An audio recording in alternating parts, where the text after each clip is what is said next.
आज हम बात कर रहे हैं संस्कृत वाङ्मय में पारंपरिक ज्ञान विज्ञान एवं राष्ट्र गौरव इस विषय पर। आप जानते हैं कि विश्व भर की समस्त प्राचीन भाषाओं में संस्कृत का सर्वप्रथम और उच्च स्थान है। विश्व साहित्य की पहली पुस्तक, पहला ग्रंथ जिसे ऋग्वेद कहा जाता है, वह संस्कृत भाषा के ही दैदीप्यमान रत्न है। भारतीय साहित्य का रहस्य इसी भाषा में निहित है। संस्कृत वाङ्मय का अध्ययन किए बिना भारतीय संस्कृति का पूर्ण ज्ञान कभी संभव नहीं है। भारत के सांस्कृतिक, ऐतिहासिक, धार्मिक, आध्यात्मिक, दार्शनिक, सामाजिक और राजनैतिक जीवन एवं विकास के सोपानों की संपूर्ण व्याख्या संस्कृत वाङ्मय के माध्यम से आज हमारे समक्ष उपलब्ध है। सहस्त्राब्दियों से इस भाषा और इसके वाङ्मय को भारत में सर्वाधिक प्रतिष्ठा प्राप्त होती रही है। भारत को सांस्कृतिक और भावनात्मक एकता में आबद्ध रखने में संस्कृत वाङ्मय ने महत्वपूर्ण कार्य किया है।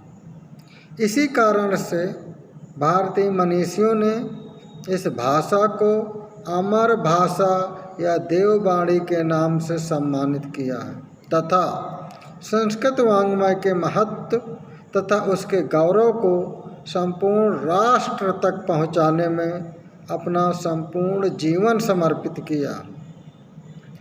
वैदिक वाङ्मय के अंतर्गत सांस्कृतिक दृष्टि से वाल्मीकि के रामायण तथा व्यास के महाभारत की भारत में सर्वोच्च प्रतिष्ठा मानी गई है।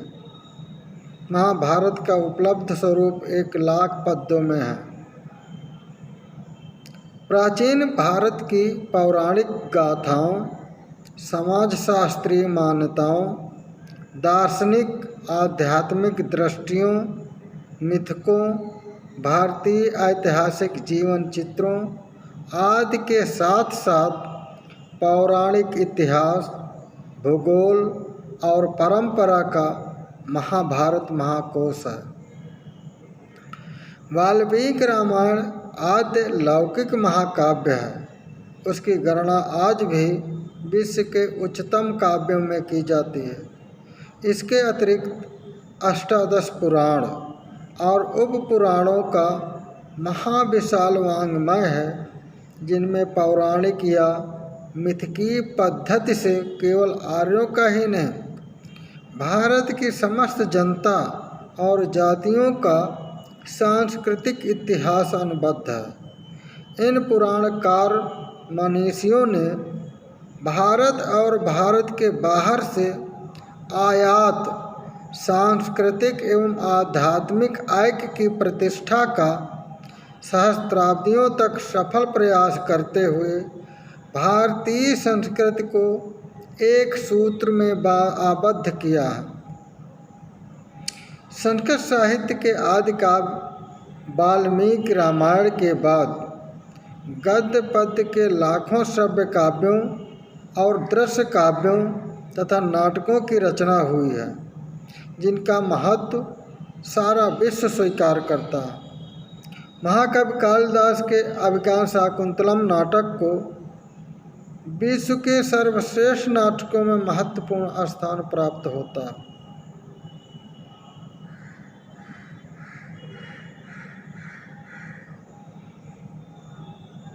अश्वघोष, भास, भावभूत, बाणभट्ट, दंडी, भारवी, माघ, श्रीहर्ष, शूद्रक, विशाखदत्त आदि कवि एवं नाटककारों को अपने अपने क्षेत्र में उच्च स्थान प्राप्त है। सृजनात्मक नाटकों के विचारों से भी भारत का नाट्य साहित्य अत्यंत संपन्न और महत्वशाली है। साहित्य शास्त्रीय समालोचन पद्धति के विचार से नाट्यशास्त्र और साहित्य शास्त्र के अत्यंत प्रौढ़, विवेचनपूर्ण और मौलिक प्रचुर संख्यक कृतियों का संस्कृत साहित्य में निर्माण हुआ। सिद्धांत की दृष्टि से रसवाद और धनवाद के विचारों को मौलिक और अत्यंत व्यापक चिंतन माना जाता। स्रोत, नीति तथा सुभाषित के भी अनेक उच्च कोटि के ग्रंथ हैं। इसके अतिरिक्त शिल्प, कला, संगीत, नृत्य आदि सभी विषयों के ग्रंथों को संस्कृत भाषा के माध्यम से निर्मित किया गया। कौटिल्य के अर्थशास्त्र, वात्सायन का कामसूत्र, भरत मुनि का नाट्यशास्त्र आदि संस्कृत के कुछ ऐसे अमूल्य ग्रंथ हैं जिनका समस्त संसार के प्राचीन वाङ्मय में महत्वपूर्ण स्थान प्राप्त है।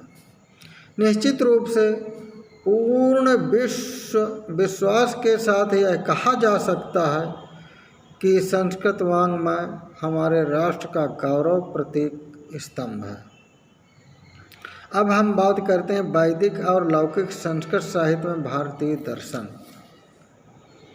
भारतीय दर्शन का आरंभ वेदों से होता है। वेद भारतीय धर्म, दर्शन, संस्कृत साहित्य और सभी के मूल स्रोत हैं।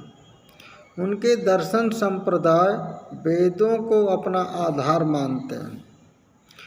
भारत में दर्शन उस विद्या को कहा जाता है जिसके द्वारा तत्व का ज्ञान हो सके।